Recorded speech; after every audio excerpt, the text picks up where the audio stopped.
Hablábamos hace unas semanas de cómo estarían conformados los escalones, los peldaños donde situar a la élite, y nos dimos cuenta de que es preciso pensar a lo grande, que no podemos quedarnos única y exclusivamente en los 4 que conocemos.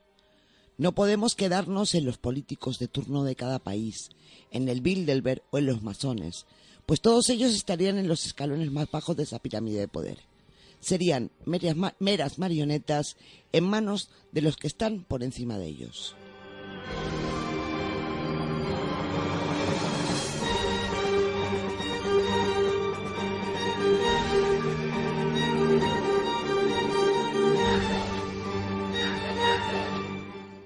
Vimos el otro día que esa pirámide de poder está conformada por muchos y distintos escalones, que incluso se entrecruzan entre ellos, se alían y se apoyan, todo para llevar a cabo sus oscuros planes y obedecer, sí, he dicho obedecer, a aquellos que aún están más arriba que ellos.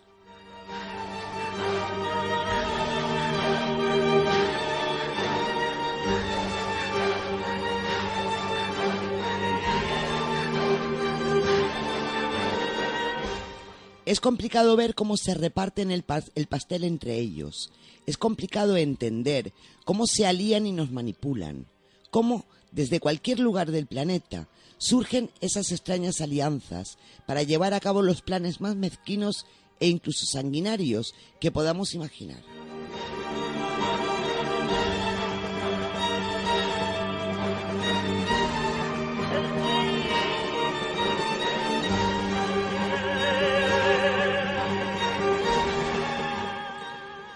Pero hasta ahora hemos hablado de seres humanos, bajos, rastreros, codiciosos y violentos, pero seres humanos al fin y al cabo. Pero hoy esperamos llegar a la cúspide de esa pirámide, donde podría ser que ya no nos encontremos con humanos, sino que quizás lleguemos a la conclusión de que dioses, diablos o quizás extraterrestres sean quienes con mano dura, mezquindad y sangre nos estén realmente gobernando.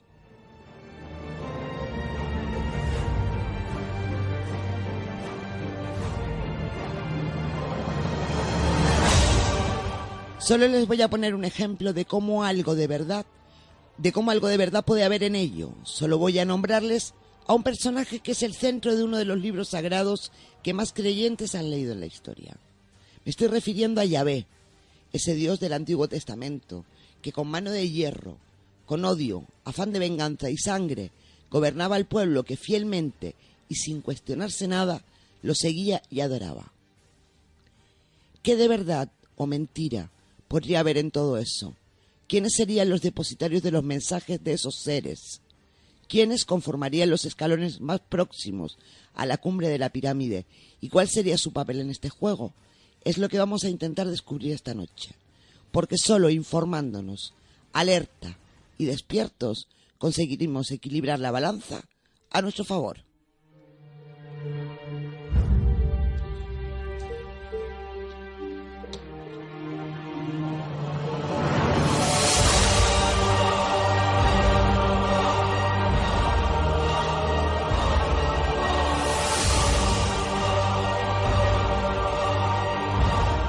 Esta noche retomaremos el tema de sobre quién maneja los hilos del poder, los hilos del mundo. Lo haremos de la mano de nuestro invitado anterior, de Jorge Guerra, que nos vendrá otra vez a comentar quién se esconde o quién domina en las zonas más altas, en la cúspide de esa pirámide.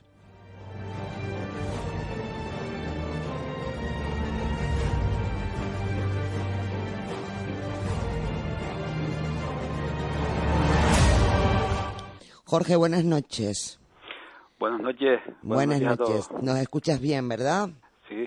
Vale, perfecto, nosotros también. Bueno, decirles a aquellos que no conozcan a Jorge que él es un investigador. Bueno, investigador no te gusta que te llamemos. Te llamaremos buscador de la verdad.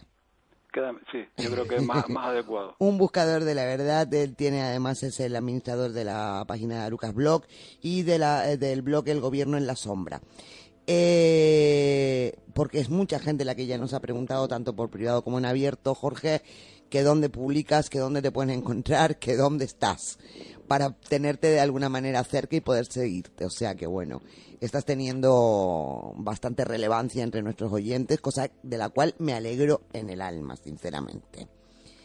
Bueno, Jorge, comentábamos, dime si me equivoco, comentábamos en el anterior programa donde empezamos a hablar y a ver cómo funcionaba esa especie de pirámide, esa especie de escalera por la que fuimos subiendo poco a poco, de menor a mayor, quienes podían ser los que estuvieran gobernando un poco todo este tinglado sin que los demás pues nos enteráramos demasiado, ¿verdad? Comenzamos por hablar sobre la masonería, cómo esto tenía que ver a su vez con comisiones como el Bilderberg, como la Trilateral, por otro lado con los servicios secretos, como puede ser la CIA, el Mossad o cualquiera de ellos, cómo de ahí pasábamos a las casas reales europeas, a las órdenes como los caballeros de Malta, por supuesto a todo el tema del movimiento sionista, donde por supuesto hablamos de los Rothschild, de los Rockefeller y todos ellos, ¿no? De ahí pasábamos a algo mucho más grande que era ya la orden jesuita y el Vaticano. Me llamó mucho la atención, Jorge, cómo realmente influencian los jesuitas en este mundo y qué gran poder tiene la Iglesia Católica en todo esto, ¿no? Jorge, pues sí, a mí no me cabe duda de que tienen muchísima influencia. Pero mucha. Y bueno, ya nos quedan prácticamente unos pocos escalones que serían ya, aparte del Consejo de los 10, tendríamos ya la nobleza negra, que es el que me gustaría que esta noche tocáramos un poquito más, el tema del Comité de los 300, en fin, todo este tipo de historias, para seguir subiendo los 2 escalones que nos quedan, que son ya los linajes papales y lo que podría haber en la cúspide de esa pirámide. O sea que tienes vía libre para hablarnos de cómo te apetezca y en el orden que tú quieras hacerlo. Bueno, pues primero que nada, quien no oyera el programa anterior, pues invitarles a repasarlo, porque es ahí donde un poco se expone esta telaraña que han montado esta gente durante muchos siglos, ¿no? Es una estructura de poder que no nació anteayer, sino que viene desde hace muchísimos siglos. Y ahí un poco pues hemos hablado de las partes, digamos, los escalones más bajos de esta estructura. Y tal como dices, llegamos a lo que yo entiendo como que es el centro neurálgico en que se sostiene toda esta estructura de poder, que es la orden de los jesuitas, ¿no? Sí. Y a partir de ahí, yo al menos y muchas más personas detectamos a una serie de familias que ahora vamos viendo cómo, por qué sospechamos que están detrás de todo esto, ¿no? Y es lo que se conoce como nobleza veneciana, sí, porque todo parte de Venecia, y que se le puso el sobrenombre de nobleza negra pues por las malas prácticas, ¿no? Las prácticas usureras y criminales que acostumbraban a hacer tanto en Venecia como en toda Europa. Entonces esta familia, si te parece, hago un breve repaso a su origen, ¿no? Sí, por supuesto. Porque esto viene desde el Imperio Romano, ¿no? ¿Y por qué digo que viene desde el Imperio Romano? Pues porque cuando en las postrimerías de la caída del Imperio Romano, muchas de esas familias de aquella aristocracia se refugiaron en una zona que era la desembocadura del río Po y de algún otro río, que allí conforman una serie de islotes y bueno, separados del mar, por supuesto, y fue el lugar propicio para ellos para esconderse, ¿no? Es decir, que ahí fueron a refugiarse pues varias de las familias más poderosas de aquel Imperio Romano. Eso sucedió por el siglo VI, siglo VII de nuestra era. Luego también allí todo esto se formó porque allí también confluyeron lo que eran los fenicios, ¿no? De los fenicios se sabe que estaban bastante puestos en el tema del comercio y en el tema de la navegación, ¿no? Entonces vemos que en unos pantanos, porque no era otra cosa, pues durante siglos se fue fraguando todo esto, y todo surge de familias papales, es decir, ex emperadores romanos y gente proveniente de Oriente Medio, como eran los fenicios. Esos son los orígenes, digamos, lo que es la semilla que se plantó para que luego surgiera lo que a continuación, cuando quiera, vamos a ver. Curioso que desde atrás, por decirlo de alguna manera, viene todo esto. Pues sí. Y luego, por ejemplo, de esas familias linajes papales que se le llama, porque como bien sabemos, en la antigüedad los papas provenían todos de las mismas familias, ¿no? Sí. Es decir, para mí decir papa es lo mismo que decir emperador romano, incluso hoy día. Uh-huh. Y eso está datado, ¿no? Está datado que allí llegaron poderosos del Imperio Romano, o sea, es decir, que llegaba gente con poder adquisitivo, con poder económico, y luego lo que decía, estos fenicios que tenían esas habilidades, ¿no? Uh-huh. Y bueno, fue la propia, yo no sé si porque lo tenían previsto o fue pura casualidad que la misma orografía, o sea, lo que conformaba aquella geografía, no les quedó otro remedio que mirar al mar, ¿no? Porque al tiempo que los salvaguardaba de incursiones por tierra, porque estaban separados del continente, pues no les quedó otro remedio que eso, que mirar al mar. Y entonces, supongo que debido a los conocimientos de los fenicios, pues empezaron a construir lo que era lo que luego fue un enorme imperio tanto naval de guerra como de comercio, ¿no? Sí. Y crearon los astilleros que se llamaban, al igual que los de Londres, se llamaban Arsenal, ¿no? Uh-huh. Donde trabajaba pues el 20% de aquellos 100.000 habitantes que llegó a tener Venecia. Entonces hicieron un gran poder naval y comenzaron pues a desplazarse a lo que era Oriente Medio y el Lejano Oriente.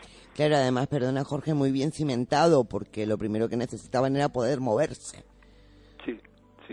O sea que ya a lo primero que se dedicaron fue a esa construcción de barcos, a esa navegación para poder expandirse de alguna manera.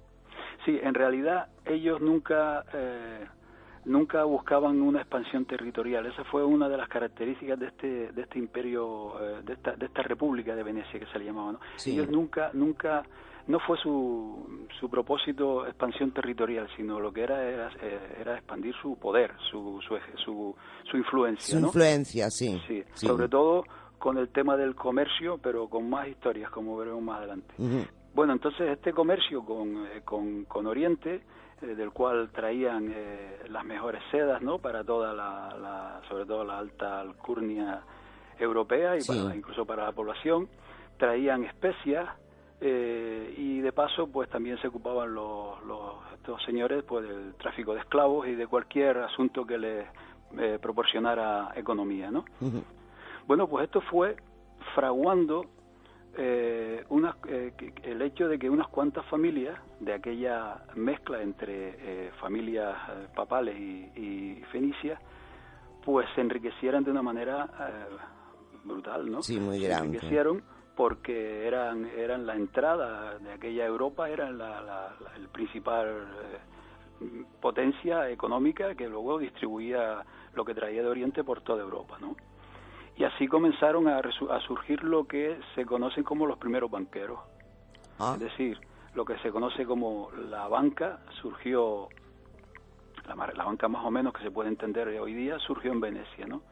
Pero tenía una característica que eran banca familiar, ¿no? O sea, eran prestamistas. Eso te iba a decir, eran como prestamistas, ¿no?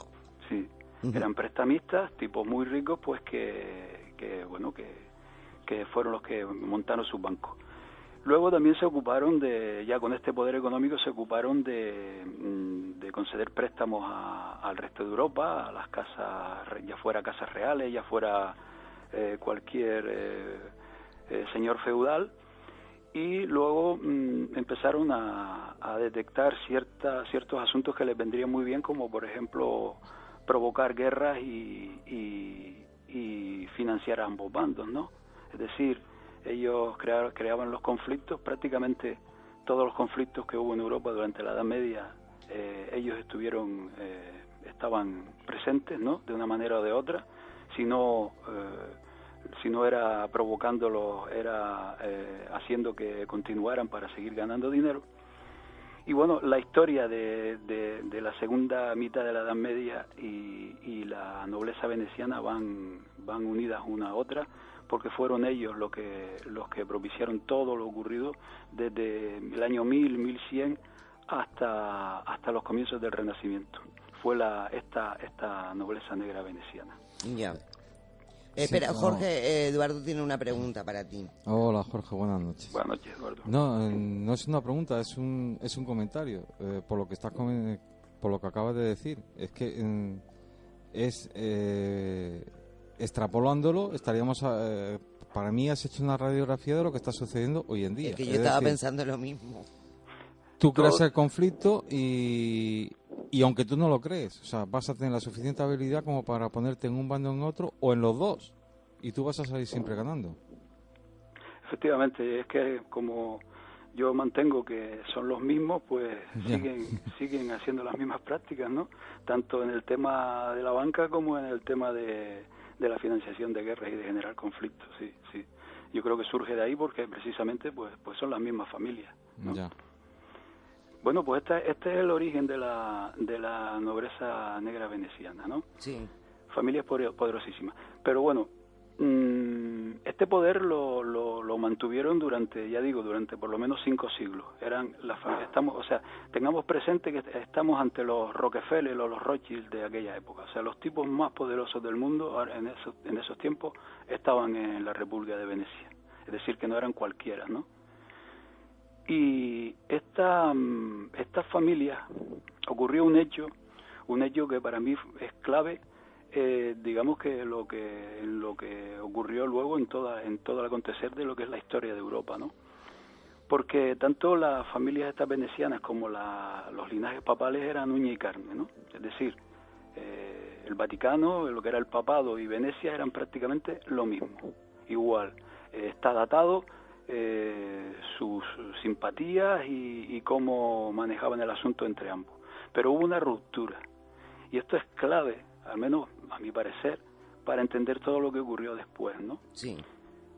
Porque a finales del siglo XVI comenzó a surgir en Venecia una oposición a la banca familiar, y surgió a través de un movimiento político que se conoció y se sigue conociendo como los Giovanni, ¿no? Los jóvenes. Los jóvenes, claro. Y la otra parte eran los Becci o los viejos. Estos viejos querían seguir de la mano del papado y de la banca familiar, y los Giovanni pues buscaban reformar lo que era la banca, ¿no? Y su propuesta no era otra que la creación de lo que es la banca central. Es decir, fue en Venecia a finales del siglo XVI cuando surge por primera vez lo que hoy día, otro paralelismo con lo que ocurre hoy, lo que hoy día se conoce como la banca central, o sea, el banco central de un país, ¿no? Sí. Esto fue obra de los Giovanni, que estaban liderados por un fraile servita católico, ¿no?, que se llamaba Paolo Sarpi. Este personaje también es clave, porque yo por lo menos no alcanzo a entender por qué un católico fiel al Vaticano fuera el instigador de todo esto, hasta el punto de que el papado declaró a Venecia, excomulgó a todos los habitantes de Venecia y por supuesto a Paolo Sarpi, ¿no?, por oponerse a las políticas de aquel entonces que llevaba lo que era el Vaticano. Y esta ruptura del Vaticano y de esta parte de la nobleza se llevó también consigo lo que es esta parte de la banca central, ¿no? Bueno, esta ruptura que, ya digo, acabó con excomulgando a toda esta gente y tal, hizo que esta parte de la nobleza negra comenzara a desplazarse primero a los Países Bajos y más tarde a Gran Bretaña, ¿no? Y es aquí donde a mí me gustaría que un poco que prestara un poco de atención, porque es aquí donde los nombres de todas estas familias desaparecen. Es decir, las familias más poderosas de toda Europa en aquel momento desaparecen. Sus nombres y su banca desaparece a finales del siglo XVI y comienza a emerger al tiempo que van creando falsas revoluciones, como fue la Revolución Francesa, o incluso la independencia de Latinoamérica, que todo eso tenía un propósito que no era otro que formar estos bancos centrales. Sí. Pero estas familias desaparecen. Y como decía, empieza a emerger lo que se conoce hoy como el sionismo, con los Rothschild. Y es aquí donde a mí me gustaría saber qué ocurrió. Bueno, tengo mi propia opinión, ¿no? ¿Qué ocurrió con todas estas familias que de repente desaparecen y comienza a aparecer lo que es la banca central? Claro, porque es extraño, ¿no? Que de repente esas familias desaparezcan del mapa sin más. Pues sí, porque, ya digo, es lo mismo que si hoy pues desaparecieran todos estos magnates que conocemos, ¿no? Los Efectivamente, Soros, sí. Los Rothschild, los Rockefeller. De repente, dentro de 10 años vemos que su poder económico ha desaparecido y que lo ostentan otros, ¿no? Claro. Entonces, cabría preguntarse qué ocurrió aquí. Claro. Exacto. Bueno, aquí yo creo que lo que ocurrió no fue otra historia, sino que cuando esta gente vio que Venecia comenzaba a decaer, debido sobre todo a que el mundo se abrió hacia Occidente, a lo que se conoce como América, ¿no? El descubrimiento de América, pues ya Venecia no tenía razón de ser, ¿no? Y en este punto yo sospecho que esta nobleza veneciana permitió a lo que era Castilla y Aragón en aquellos tiempos, permitió que fueran los artífices del descubrimiento, entre comillas, de América, ¿no? Porque en aquel tiempo pues eran uña y carne, ¿no? Sí. Y luego lo que ocurrió fue una venganza de esta nobleza negra en Gran Bretaña, arrebatándole lo que son las colonias americanas y convirtiéndolas en repúblicas dependientes de la City de Londres. Pero eso es otra historia. Creo que esa fue su venganza respecto a todo esto, ¿no? Qué curioso. Sí, porque es que se van viendo los pasos de toda esta gente, ¿no? Bueno, lo cierto es que estas familias se desplazaron a lo que es Gran Bretaña, ¿no? Y es muy llamativo y muy inteligente lo que hicieron, porque lograron hacer desaparecer el poder de lo que era el catolicismo en Inglaterra, en Gran Bretaña, creando lo que se conoce como la Compañía de las Indias Orientales, sí. Que si nos fijamos, pues hacía lo mismo que hicieron esta nobleza negra cuando estaban en Venecia, es decir, el comercio, sobre todo el comercio con Oriente Medio y Lejano Oriente, entre los que se incluía, por ejemplo, el opio y otras sustancias, ¿no? Y aquí hay que dejar claro que fue la compañía británica de las Indias Orientales quien propició lo que se conoció como el imperio anglosajón, el imperio británico. Vale. O sea, todo lo que es el imperio británico surge de esta compañía británica de las Indias Orientales. Poco a poco se va conformando la historia, está claro. Pues sí. Sí. Por cierto, hay que decir que se asentó lo que es la City de Londres, que sería esa milla cuadrada, que sería otra historia. Sí. Pero fíjense cómo estos elementos, estos venecianos, lograron el poder en Gran Bretaña. Porque lo que hicieron fue que en torno a esta compañía británica de las Indias Orientales solo hubieran gente que se declarara protestante, ¿no? O sea, que no fueran cristianos, no fueran católicos, sino protestantes. Ajá. Y en este punto tengo que mencionar cómo estas familias venecianas introdujeron todo este asunto. Fue a través de dos personajes que algunos seguro que Asun y los oyentes conocen. No sé si han oído hablar de Francesco Giorgi o Zorzi. Sí. Pero el otro seguro que sí, que es John Dee. Sí, cierto, de John Dee, sí. Vale, ambos eran cabalistas, esoteristas, ¿no? Cabalistas católicos y tal. A través de Sorsi... Perdona, acabas de decir dos cosas que no me acaban de cuadrar mucho. Cabalistas católicos. Sí, es una Es como un poco una contradicción, ¿no? es una rama que hay por ahí un tanto extraña, sí, cabalistas Sí, católicos. cabalistas católicos, vale. Así eso es lo que decían ellos, ¿no? Ya. Bueno, este Giorgi fue, por ejemplo, el que logró que el matrimonio de Enrique VIII con Catalina de Aragón se declarara como nulo, ¿no? Y este fue en parte el origen, en gran parte de todo lo que fue el protestantismo en Europa, ¿no? Pero sobre todo el tal John Dee, que también era lector de la obra de Sorsi, era una especie de Rasputín, ¿no? En la corte de los Tudor. Sí.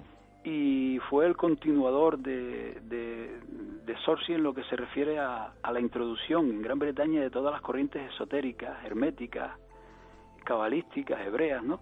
Todo este tema, todo lo de origen oriental.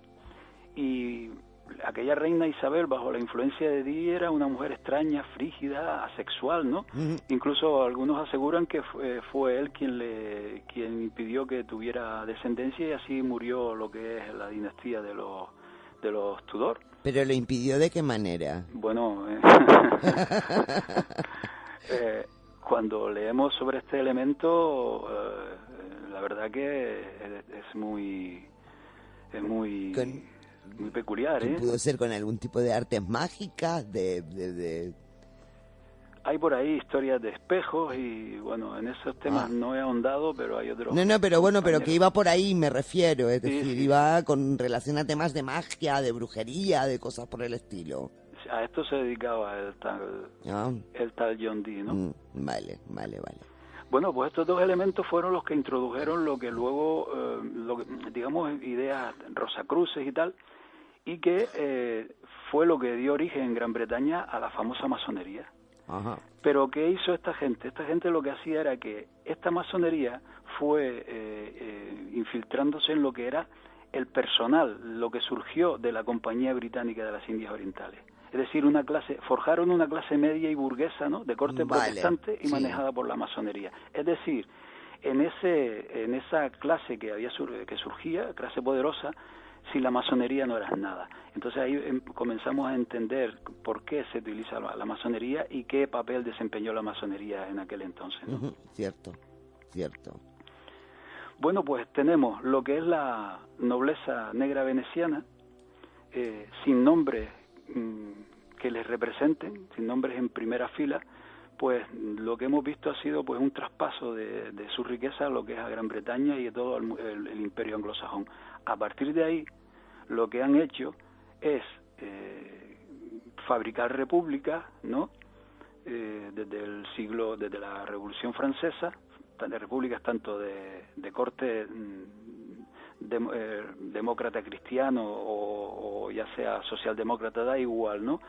Pues de las cuales se manejan a través de lo que es la gran banca central.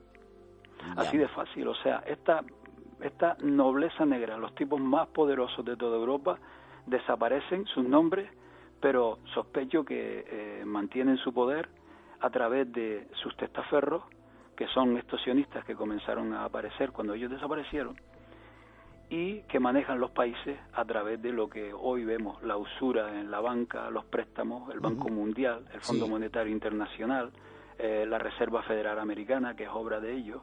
Bueno, pues a través de todos estos mecanismos es como esta nobleza negra veneciana, sospecho que sigue estando detrás de todo esto. Claro, es que de alguna manera, perdona que te interrumpa, Jorge, es como, no es que hayan desaparecido, sino que realmente se ocultaron de alguna manera.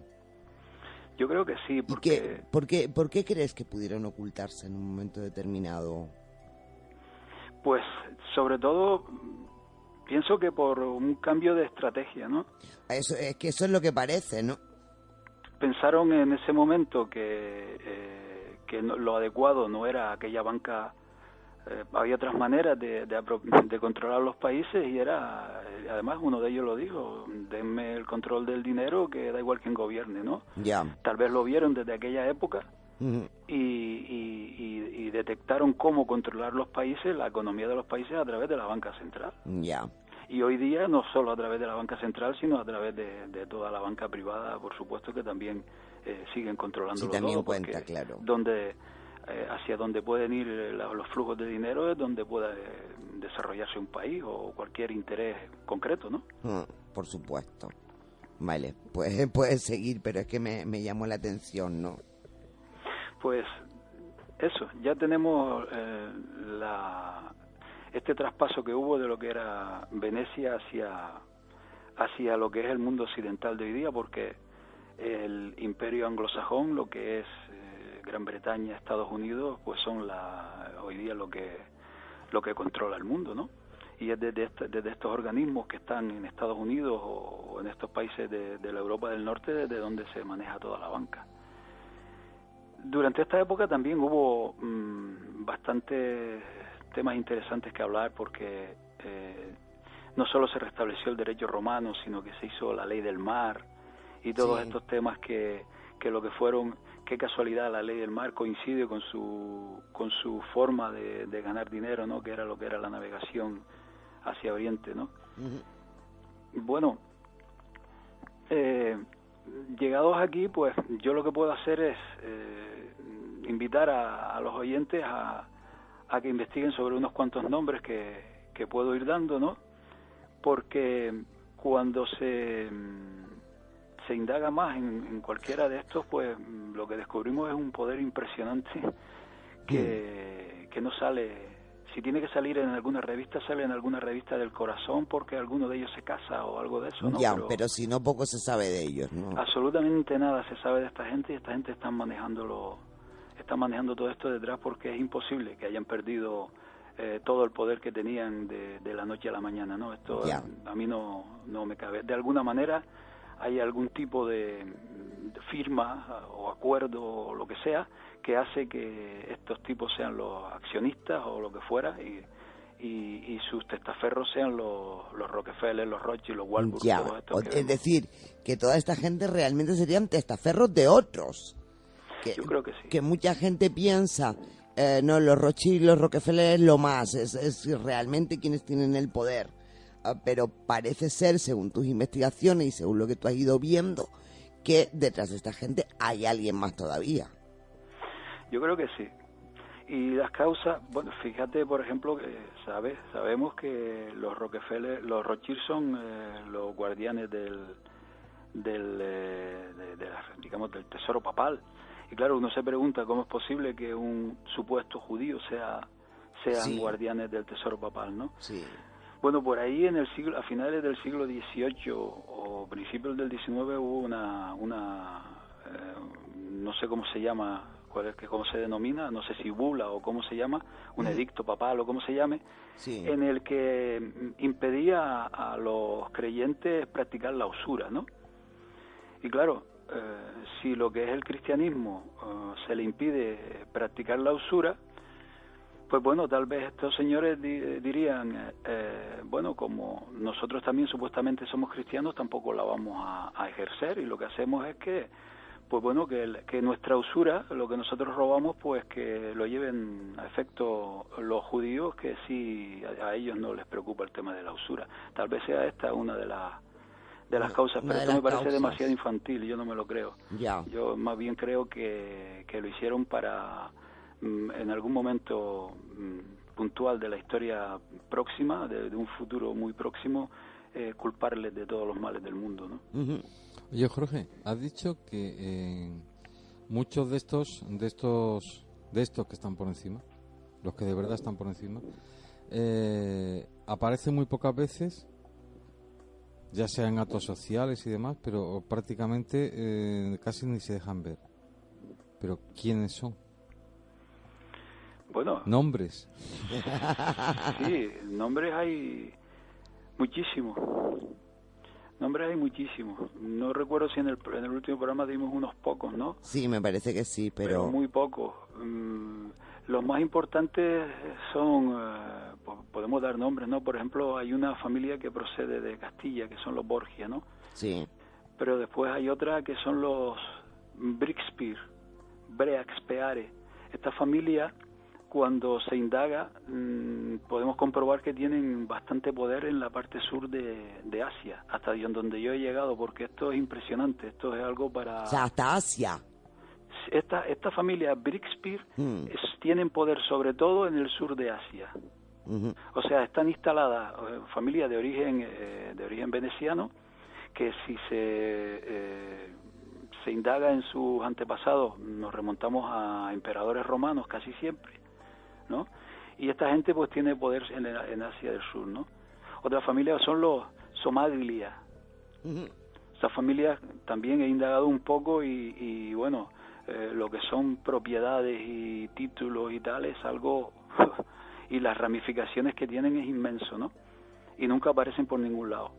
Otra familia son los Orsini, que también se les conoce como los Maxium.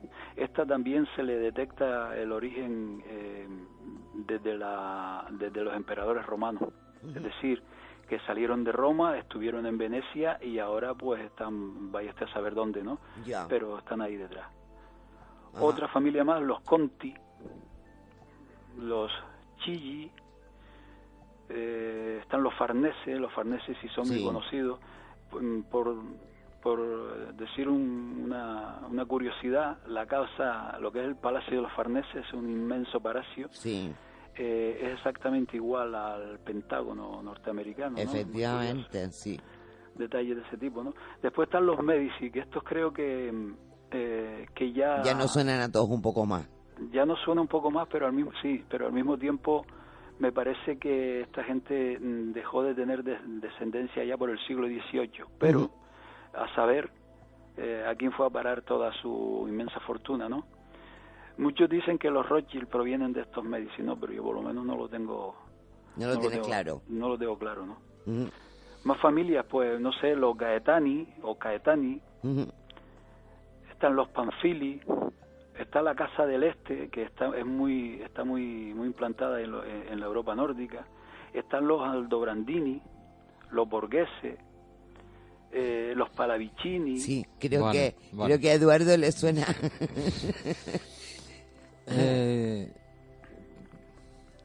Y siento interrumpirte, pero es que quiero hacerte una pregunta. Vamos a ver, hay determinadas familias reales, sobre todo gente de sangre azul, que además se han demostrado no últimamente, sino en los últimos siglos, la gran importancia, la gran influencia que tienen en todo lo que sucede a su alrededor. Entonces, lo que te quería preguntar es, en el caso de la dinastía inglesa, o sea, de la reina de Inglaterra, la monarquía inglesa, ¿dónde estarían encuadrados en esta pirámide? ¿En qué escalón? ¿Cómo? Sí, la dinastía inglesa es una de las, hombre, sobra decirlo, de las más importantes que hay, porque no son de las que están ahí como simple presencia nada más, ¿no? No, son bastante, porque esta gente sí proviene directamente de Babilonia. Esta gente provienen de lo que era la familia alemana Saxe-Gotha, ¿no? Que uno de los Saxe-Gotha, que eran condes o lo que fuera, por allá por Alemania, uno de ellos estaba en la organización de los Illuminati, y que también le dio cobijo a Adam Weishaupt en sus últimos años de vida. Bueno, pues esta familia real británica proviene de los Saxe-Gotha. Los Saxe-Gotha provienen de Venecia, ¿no? Tendría que buscar el otro nombre que se les ha conocido. Vale, pero que todo proviene, parece que de lo mismo. Sí, porque incluso ya allá por el siglo XIV ya comenzaron a desplazarse y luego a casarse entre ellos. Esta costumbre que vemos hoy día, ¿no? De casarse entre ellos, pues así lo hacían. Y entonces, cuando indagamos en esta gente, casi todos están relacionados. Por eso aparece una niña de 14 años en un medio de comunicación norteamericano o de Estados Unidos, diciendo que había descubierto que el presidente Bush era familia de la realeza inglesa, ¿no? Porque es así, tal cual. Ajá. Vale, o sea que sí que lo es. Sí. Vale. Vale. ¿Puedes continuar con lo que nos estabas contando o te hemos Sí, desviado no, totalmente del hilo? No, hay más apellidos, ¿no? No sé si yo algunos, los Nassau, por si a alguien le llama los Braganza, que son de Portugal. Sí. Están los Tour un Taxis, que son bastante poderosos lo que es la zona de Alemania, ¿no? Están la familia Orange, la familia Hanover, Sí. esas sí son más conocidas. Están los Wallenberg, los Thyssen, Windsor, por supuesto, ¿no? Y unas cuantas más, ¿no? Yo tengo adelante una web que es la única que he logrado, que más o menos tiene cierta información, donde aparece toda la genealogía de todas estas familias y se puede llegar hasta Roma en todas estas familias. Es decir, que lo que está gobernando hoy el mundo, lo que gobierna hoy, digamos, lo que es la maquinaria que mueve el mundo, que no es otra que ahora mismo la economía, es decir, la banca y todo esto, los que están gobernando todo esto son las mismas familias que estaban en el Imperio Romano. Ya. Yo no sé qué ocurrió, porque sería digno de seguir indagando en esa Venecia, porque yo sigo manteniendo mis dudas, porque mucha gente se mete conmigo porque dicen que yo no señalo a los judíos, ¿no? Pero es que yo no he visto aquí a ningún judío. O sea, lo que es en Venecia no he visto a ningún judío. Y tampoco lo descarto. O sea, yo no descarto que en esa ruptura que ocurrió a finales del siglo XVI, pues estuviera propiciada por algún grupúsculo que venía de Babilonia, de la época judía. Yo eso no lo descarto, pero no lo he detectado. Y como no lo he detectado, pues no me atrevo a decirlo, No te atreves, claro, porque no tienes las pruebas ahí. Es que no hay pruebas. Si tuviera un nombre, 2, 3 nombres nada más, ya con eso, pues, oye, pues si son los judíos, pues son los judíos, que le vamos a hacer. Claro. Yo lo que creo es que ellos han puesto a los judíos como la cara visible. Ya. O sea, los que manejan lo que es la banca, todos sabemos que son de este movimiento sionista, ¿no? Pues yo creo que lo han puesto ahí para que les demos palos cuando llegue el momento. Normalmente suele pasar eso, o es a lo que nos tienen acostumbrados, ¿no? A ponernos ese muñeco de paja delante para poder de alguna forma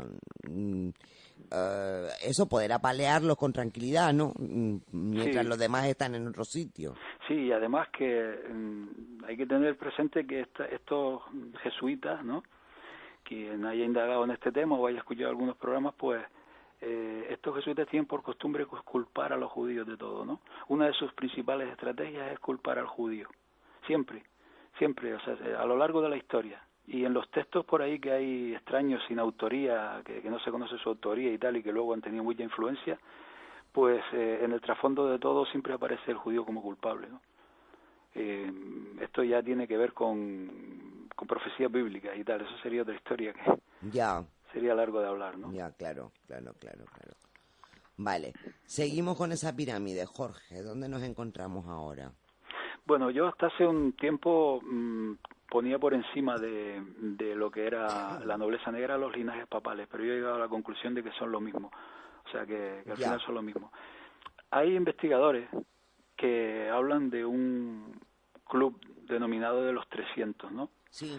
Sobre todo esto proviene de un ex agente del MI6 británico que se llama John Coleman. John Coleman hizo varios libros y en uno de ellos pues hablaba de la nobleza negra y que estos tienen una especie de congreso, ¿no? Una especie de donde están representados dependiendo de su poder, ¿no? Sí. Y entonces todas estas familias están representadas en lo que se denomina el Comité de los 300. Vale. Lo mismo. Yo sé que también que en 1900, o sea, hace ya bastantes años, no recuerdo cuándo, un tal, no recuerdo el nombre, creo que era Rachetó o algo así, también habló de este Comité de los 300 y al igual que Coleman también publicó una lista, ¿no? Este lo hizo, me parece que en 1925 y creo que salió en algún periódico norteamericano. Y Coleman en su libro pues menciona, pues da bastantes nombres, muchos conocidos y otros no tanto, este supuesto comité de los 300, que es quien decide los designios de nuestras vidas, ¿no? Sí. Y no puedo decir mucho más porque, ya digo, esto es basarse en la palabra de un ex del MI6 británico, ¿no? Ya, que son que, de bueno, fiar además. Es que es muy muy curioso lo de John Coleman, ¿no? Porque aporta mucha información, pero ese pasado que tiene, no sé, Claro. a mí me despierta un poco de Mosquea un poquito. de cuidado, sí. Cierto. Pero bueno, no se puede descartar porque de alguna manera supongo que se organizan estos sujetos, ¿no? Uh-huh. Yo no descarto que no existan, pero ya digo, no puedo aportar nada más. Ya. Y esta es la parte más alta, que digamos, de humanos que pueda haber. De humanos, tú lo has dicho. en esta pirámide, ¿no? Sí. Y si nos vamos a lo que estaría en la cúspide de la cúspide, ¿qué tenemos? ¿O qué crees que tenemos? Evidentemente, ahí me imagino que tus averiguaciones no pueden haber llegado excesivamente lejos. O para aportar la prueba concluyente. O para aportar una prueba concluyente, pero ¿qué tendríamos en la cúspide de esa pirámide, según tú? Claro, aquí es la parte más difícil, porque nos basamos en creencias, nuestras particulares creencias o hipótesis o lo que sea, nada más, ¿no? Uh-huh. Porque, ¿qué tenemos? Bueno, si buscamos simbología en esta nobleza negra, pues sí hay. O sea, ya desde aquella época, por ejemplo, en Venecia el símbolo era el león alado de San Marcos, ¿no? Sí. Y esto es paganismo, ¿no? Y proviene de Persia o de China, ¿no? Pero luego también la historia de San Marcos, como quisieron un poco cristianizar aquello, porque incluso robaron el cuerpo de San Marcos de Alejandría. Bueno, una historia larga de contar. Sí. Pero también vemos que nada más surgir Venecia, y allí tenían su sede pues elementos como los caballeros templarios, ¿no? Ajá. Que yo sospecho también que son una construcción de estos linajes papales, casi seguro. Ya. Pues estaban allí presentes y ya sabemos lo que traían consigo los templarios, esos conocimientos ocultos, ese esoterismo, ¿no? Que bien pudiera provenir de estas creencias, ¿no? Y de lo que se les acusó, aunque hay gente que defiende de que todo eso son falsedades, ¿no? Sí. También en Venecia estaban presentes los caballeros de Malta, tenían su sede también allí, es decir, que no faltaba nadie, ¿no? Estaban todos juntitos. Estaban todos juntitos.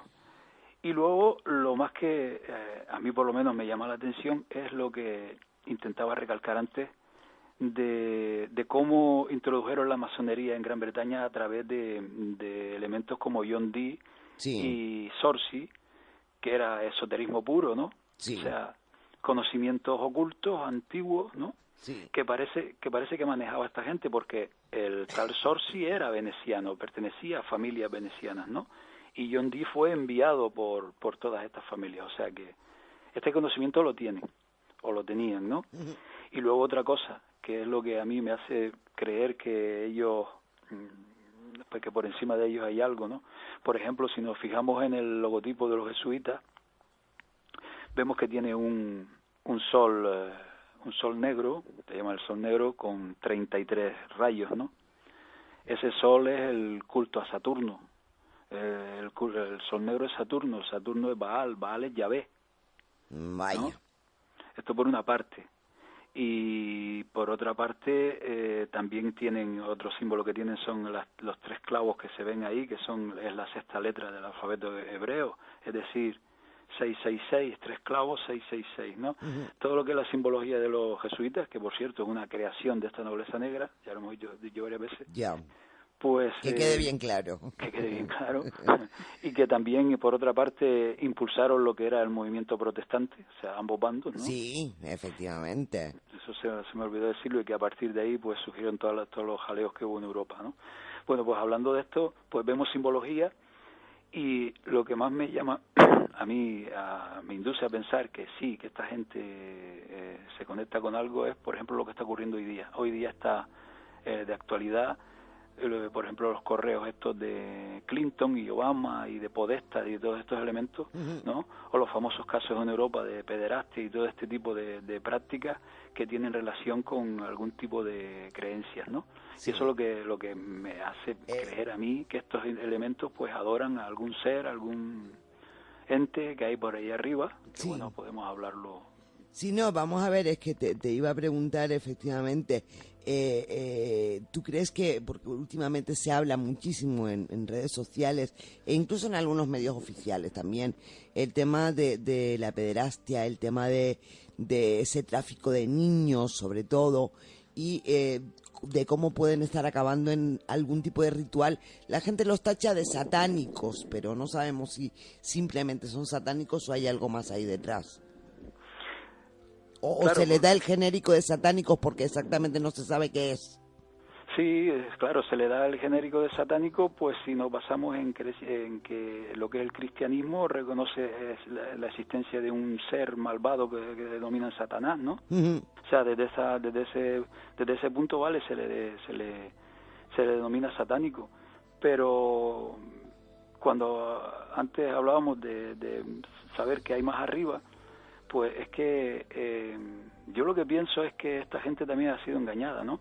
Y que esta gente está rindiendo culto a ese ser que lo que es el cristianismo denomina Satanás, ellos le pueden denominar cualquier otra cosa, y que este tipo de rituales o de sangre y tal, ¿no? Pues son una especie de bueno, pues eso, de tributo, de culto. Tributo, pertenencia, de lo que sea, ¿no? Para rendirles culto, ¿no?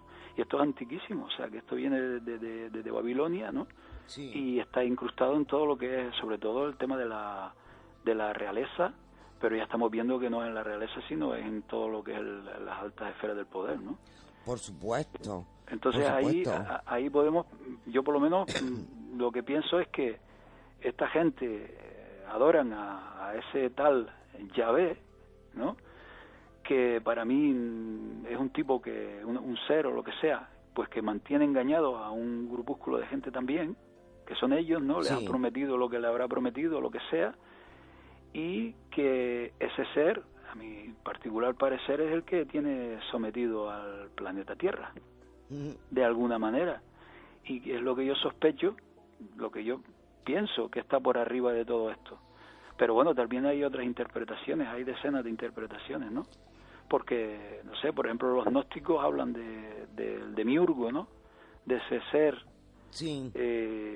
que controla todo este espacio donde vivimos, ¿no? O también hay quienes creen que son extraterrestres o que son seres extradimensionales, a saber, ¿no? ¿Y ¿Qué posibilidad, perdona Jorge, qué posibilidad habría que esto se entroncara de alguna manera con lo que la gente llama por ahí la Matrix? Sí. Ahora por nombrar seres de otras dimensiones y tal, que todo esto no sea más que una especie de gran videojuego donde hay malos, hay buenos, hay y todo esto esté controlado desde otra dimensión, desde otro lugar, y que nosotros ni siquiera los de arriba sean conscientes, bueno, menos los de arriba del todo, pero excepto la última fase de esa escalera o de esa pirámide, excepto esos, los demás no sepan quién realmente está controlando todo esto. Eso es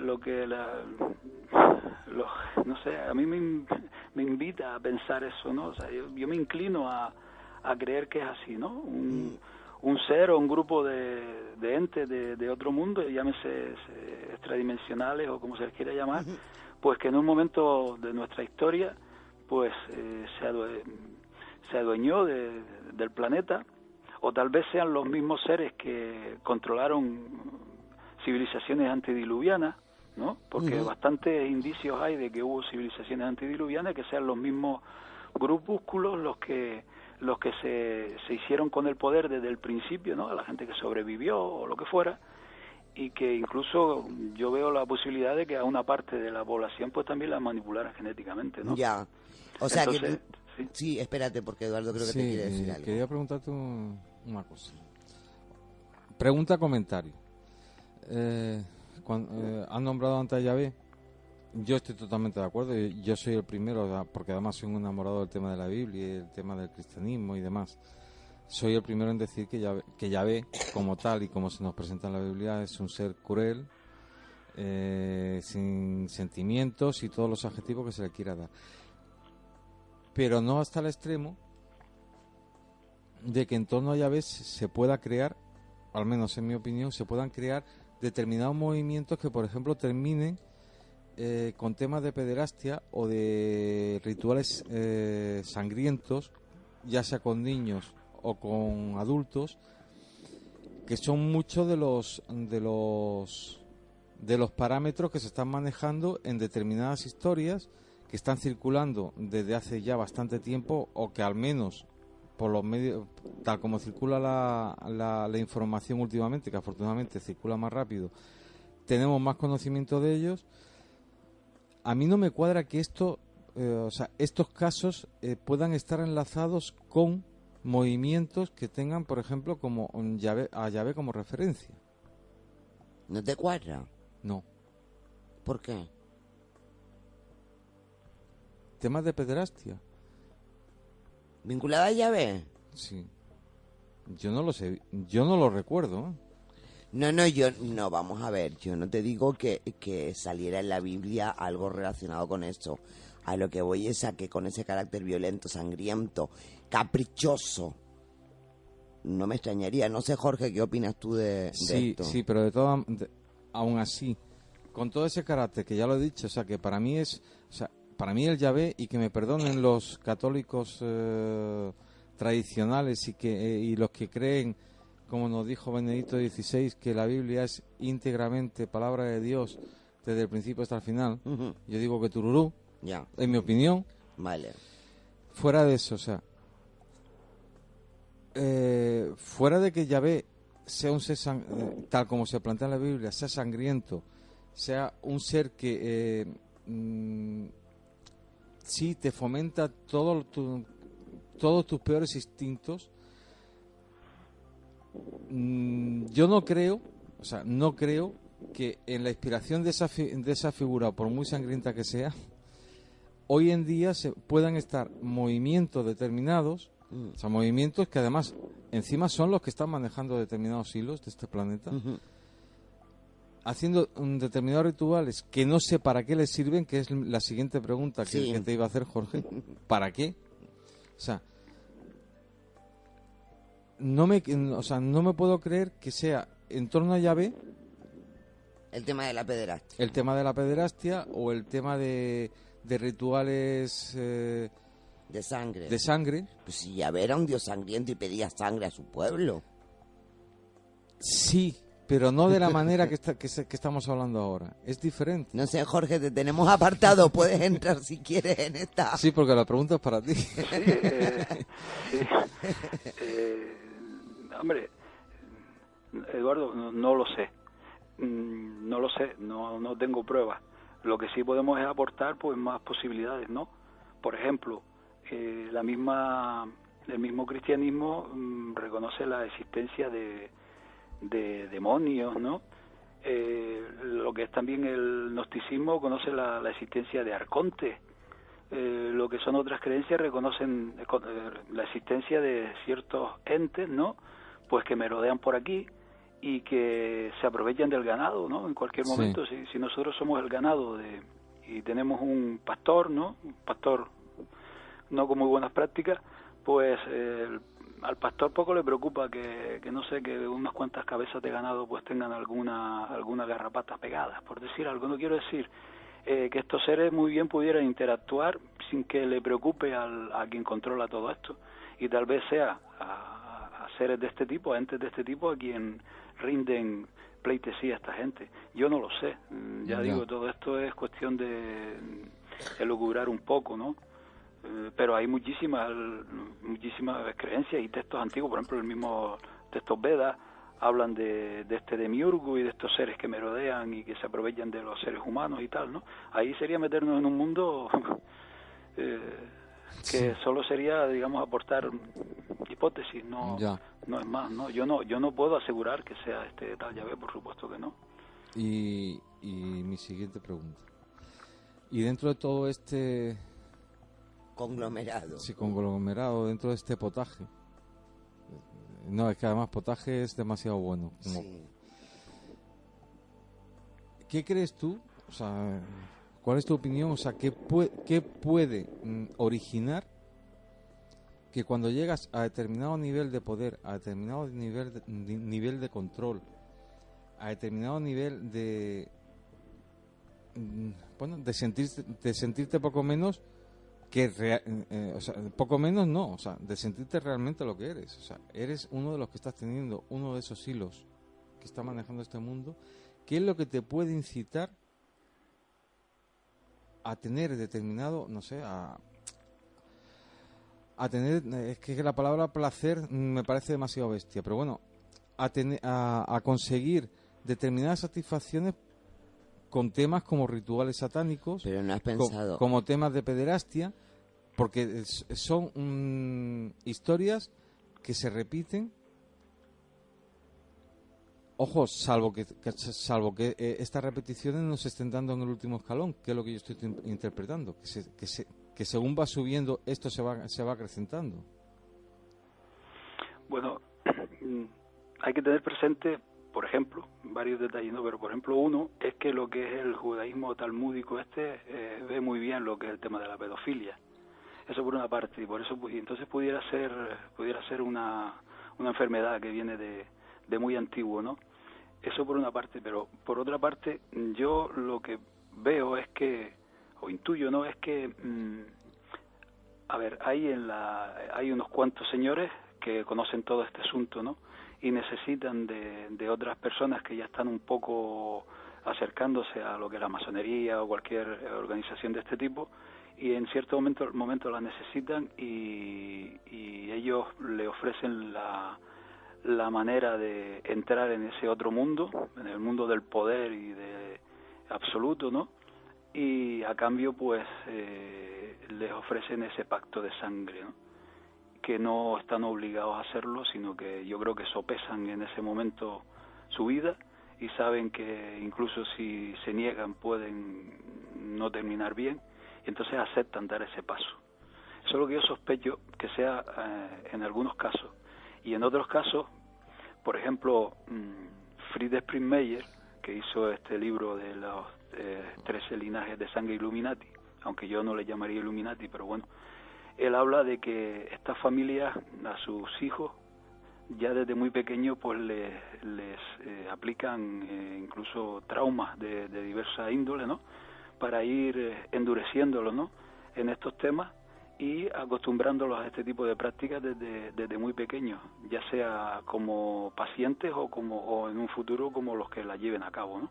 Entonces un poco por ahí en donde creo que va todo este asunto, que hay un grupete que conoce todo esto, ¿no?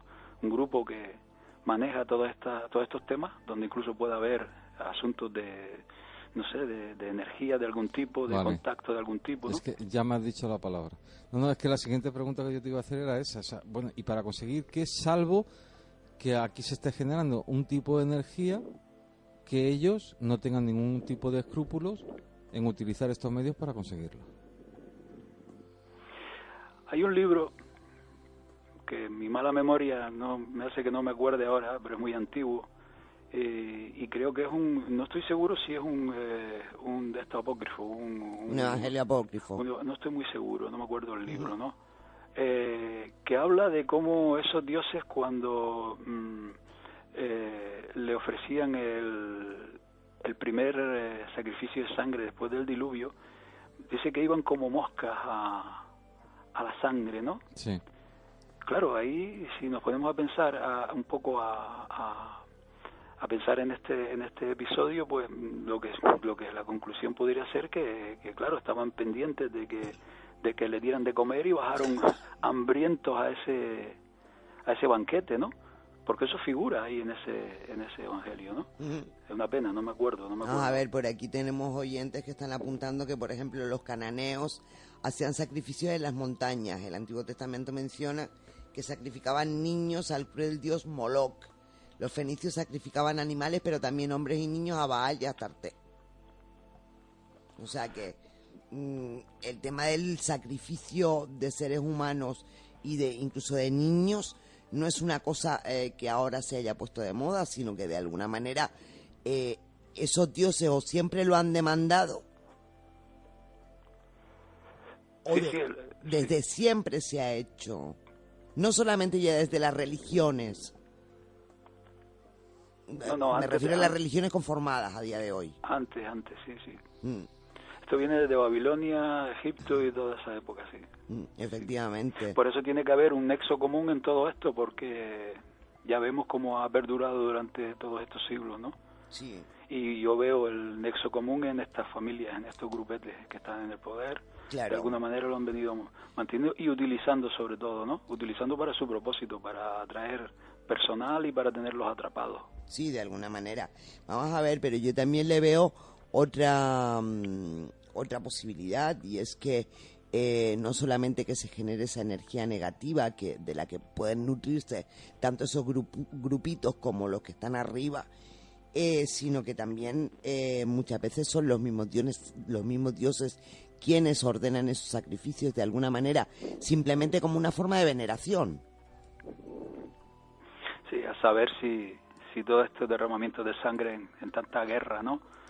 Y tanto sufrimiento que había al final no han sido más que ofrendas a esto, porque no se puede ser tan sanguinario, porque yo me pongo en la piel de los que, por ejemplo, estaban financiando ambos bandos de la Segunda Guerra Mundial, donde murieron tantos millones y millones de personas, ¿no? Y me cuesta creer que esta gente tenga algún tipo de sentimiento humano, ¿no? ¿Por qué hacen eso? No sé, eso en mi mente no cabe, ¿no?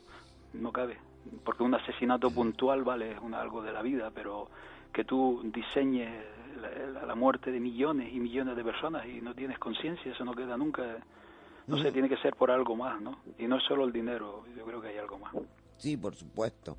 Bueno, de hecho, tenemos pasajes en la Biblia de los que realmente son espeluznantes, sobre todo en el Antiguo Testamento, evidentemente. Sí. Entonces, bueno, yo creo que también estos seres, de alguna manera, que no sé lo que son tampoco, yo, al igual que tú, no puedo decir son extraterrestres, son los Nefilim, son los Anunnaki, son Yahvé, no puedo decirlo, pero sí estoy convencida de que hay algo y creemos que está por encima de nosotros, y a lo mejor en cuanto a vibración, en cuanto a frecuencia, es mucho más baja que la nuestra, de alguna manera. Porque para solicitar ese tipo de rituales, ese tipo de sacrificios, está claro que la vibración, por lo menos la positiva, la tienen como muy bajita, ¿no? Bueno, ahora recuerdo recuerdo a Corrado Malanga, sí, que en una de sus investigaciones llegó a descubrir que esos seres no tenían pánico. O sea, a él le sorprendió que por una situación que se dio, ¿no? Notó como ese ser con el que dice él que estaban contactando, ¿no? Sí. Pues dio un paso atrás, pero asustado, ¿no? Y esto, pues, hombre, me da cierta esperanza de que no sean tan poderosos. Y fue en el momento en que aquella chica, pues, un poco se recuperaba y desprendía buenas energías. Es lo que dice Corrado Malanga, que aquel ser dio un paso atrás como que estaba muy temeroso, ¿no? Ajá. Entonces, temeroso, pero quizás con un toque como de rabia por no poder llegar quizás a esa vibración, a lo mejor. Pudiera ser. Vamos a ver, estamos evidentemente especulando. Sí. Eso está más claro que el agua. Hay un oyente que ha dicho algo que a mí me ha llamado la atención, y es que a lo mejor lo más importante no es quiénes, sino cómo están controlando todo esto. Sí.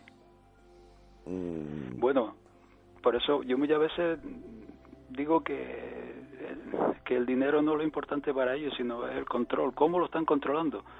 Bueno, es que es lo que expusimos en el programa anterior, a través de los, digamos, de los organismos que conforman la sociedad actual, a través del dinero, sobre todo. Los medios de comunicación. Claro, del dinero surge todo, medios de comunicación que nos venden esta falsa realidad, ¿no? Sí. Y luego, claro, si tú controlas el dinero, controlas todos los bancos centrales, tanto el banco este que está en Suiza, que es como el Banco Central Europeo, no recuerdo su nombre, que detrás están los Rothschild, los de siempre, como la Reserva Federal, como el Fondo Monetario Internacional. Si controlas todo eso, pues tienes la capacidad de construir las políticas que a ti te convienen. Y a través de las políticas que a ti te convienen, pues controla la sociedad. Y otra parte importante, que también lo hemos mencionado en otras ocasiones, es que esta orden de los jesuitas se dio cuenta cuando hizo la reforma educativa en Alemania en el siglo XVII, creo recordar. Se dio cuenta de que era a través de la educación cómo podían controlar la sociedad. Y hoy día todo político que se precie y todo alto ejecutivo pues proviene de universidades jesuitas. Entonces ellos están aportando la educación para que salgan peones que defiendan este sistema, y al mismo tiempo este sistema se sustenta con el dinero que ellos controlan. Yo creo que es así de fácil, y a partir de ahí surge todo. Como decía Eduardo, los medios de comunicación es importantísimo, ¿no? Porque nos fabrican. Luego tienen incluso organizaciones que crean tendencias, ideas, como Tavistock o como infinidad de organizaciones por ahí. Sí. Yo es que esta parte sí la veo muy sencilla, y es lo que mucha gente ve difícil. No, si es que si lo controlan todo, la maquinaria funciona sola. Uh-huh. No, sí, por supuesto. No, para mí la pregunta clave es ¿y cómo derrotamos esto? Bueno, eso ya es más yo creo que sobre todo para derrotar a alguien para derrotar al enemigo hay que saber quién es, ¿no? Ya. Entonces siempre lo digo, mientras estemos hablando de Rockefeller, Rothschild, Illuminati y todo esto, no tenemos nada que hacer. Claro. Entonces, bueno, yo propongo este camino, ¿no? Que el camino de indagar en esta nobleza negra y tal, y en estos jesuitas y bueno, que son los que están controlando todo este tema. ¿Y cómo los derrumbamos? Pues sobre todo empezando por uno mismo, y en la vida diaria de cada uno se puede hacer algo, ¿no? Pero a partir de ahí es complicado porque somos pocos. Y como somos pocos, sí. Tiene que haber un movimiento. Sí, incluso mucha gente que puede salir a manifestarse, a tal, a cual, no es capaz tampoco de llegar. Exacto, a eso voy. Esto no lo hace con una Exactamente, pero que voy a que hay gente que se está movilizando en el aspecto social, en el aspecto político, pero que eso lleva a solucionar, evidentemente. No, yo, por lo menos, mi opinión es que sería para vencerlo sería cuestión de hacer un estudio con puntos, como últimamente está de moda, que me parece muy bien, los simulacros y los puntos de supervivencia, hacer los puntos para vencerlos. Y por ejemplo, si se dice que, vamos a suponer que una de sus mayores fuentes de energía es la electricidad o la fuente de energía, o sea, que una de sus mayores fuentes de ingresos es la fuente de energía. Pues vale, pues nos ponemos todos de acuerdo, y a partir de las 7 de la tarde, salvo emergencia, no se enciende la luz, no se ve la tele. Eduardo, eso es una utopía. Eso es utópico. Pero eso es lo que realmente para mí es lo que nos tiene tumba. Claro. Pero vamos a ver, y por ahí es por donde nos tienen cogidos, porque saben que no vamos a hacer eso. Ahora mismo está empezando la ¿cómo se llama esto? Sí, la psicosis, porque se han puesto de acuerdo en plan los países exportadores de petróleo y para reducir la producción, con lo cual los precios van a empezar a subir. ¿Qué pasaría si en el mundo decidiéramos durante una semana, nos sacrificamos todos los que tenemos coche, por ejemplo, una semana, y no lo cogemos? Vale. No Perfecto, hay consumo de gasolina. Fantástico, maravilloso. ¿Cuál es el problema? No. ¿Qué es lo que pasa? Que desde mi punto de vista, ellos juegan precisamente con que no lo vas a hacer. Con que no lo vas a hacer. No va a haber un sentimiento generalizado. Evidentemente, ese es el gran problema. Vamos, creo yo, no sé. Claro, Jorge. porque es que derrotarlo yo lo veo tan fácil como imposible. O sea, derrotarlo es muy sencillo. Sí, claro. Tú lo has dicho. El que acabas de decir. Otro, pues muy fácil, no utilizar en la medida de lo posible su modo de alimentarse, ¿no? Que son las grandes multinacionales, que es la compra compulsiva, su banca. Efectivamente. O sea, hay un montón de maneras. O sea que es fácil. Es como el hormiguero a los pies de un elefante, ¿no? O sea, lo pueden tumbar si se lo proponen todo. Claro. Pero al mismo tiempo hay que ser realista y mirar a la calle. Es que... Por suerte o por desgracia me ha gustado lo que has dicho. Es decir, eso de que es fácil, pero prácticamente imposible. Claro. Yo es que soy de los que piensa que esto tiene que reventar de alguna manera, porque no solo ocurre que cómo los tumbamos, sino que luego hay que tener previsto ¿qué hacemos después? la salida, claro. Y en eso me parece que no nos vamos a poner de acuerdo, porque es complicado. Entonces yo la salida que veo es la de la vida de cada uno. Sí, a mí me toca pasar por este mundo y creo conveniente que debo desenvolverme de esta manera, pues lo hago en la medida de lo que puedo. Y quien quiera, no ejemplo, sino quien quiera hacer lo mismo, pues que lo haga, y si no quiere, no lo haga. O sea que no. Además soy realista, y esto tampoco es que me ponga de mal humor, ni que me aburre, no. Es la realidad y ya está. Sí, no, está claro. De todas maneras, yo creo que gran parte de la labor que intentamos llevar a cabo unos y otros, tú, nosotros y muchísimos compañeros más, no solamente en medios de comunicación, sino a nivel personal, a nivel de por lo menos darle a la gente, por lo menos las cosas delante, la información, para que por lo menos puedan tomar decisiones en base a esa información. Claro, es el papel que nos ha tocado por algún motivo desempeñar, pues oye, encantado. La verdad que lo único que hago es eso, soltar algo por ahí por la red, y bueno, y ya está, y es la opinión de una persona. Efectivamente. Y así poco a poco vamos armando todo este tema, ¿no? Que es complicado, es muy complicado. Todo es difícil. Sí, es difícil, es complicado. Creo que ni siquiera acabamos de entenderlo del todo demasiado bien. Se entiende fácilmente como lo has contado tú, me refiero, pero que nos cuesta ir más allá. No, pero es que si lo entendiéramos bien, ellos lo estarían haciendo muy mal. Claro, y ellos no son tontos ni torpes. Exactamente. No, y además otro detalle que, ojo, porque su capacidad de engaño es tremenda, porque ellos ahora mismo están preparándonos el engaño. Yo sé que hay gente que lo está viendo, pero están toda esta historia de la crisis y todo esto que estamos viendo, todos estos amagos de conflictos y todo este tema, los movimientos financieros que hay, lo único que están haciendo es desviarnos la atención, que ya lo hemos hablado en otros programas, ¿no? Es lo que están buscando ellos. Otra cosa es que triunfen. Ojalá sea el mismo pasotismo de la gente el que haga que ellos caigan, que no lo logren. Quizás, quién sabe.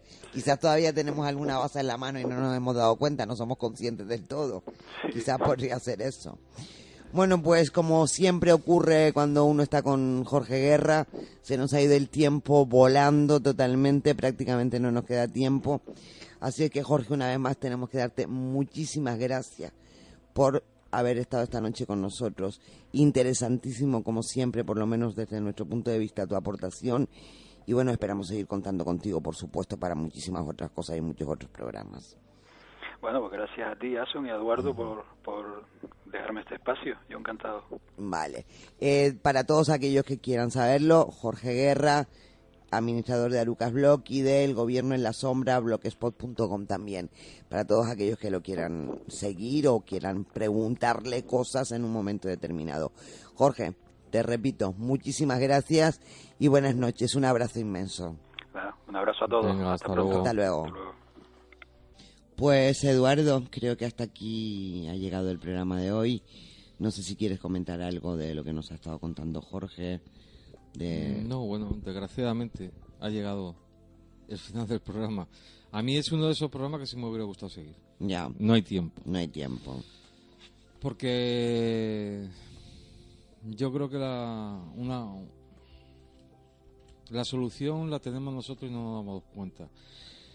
Y la única manera de descubrirla es seguir. ¿Seguir a qué te refieres? Seguir indagando, seguir investigando. Y seguir hablando, y seguir razonando.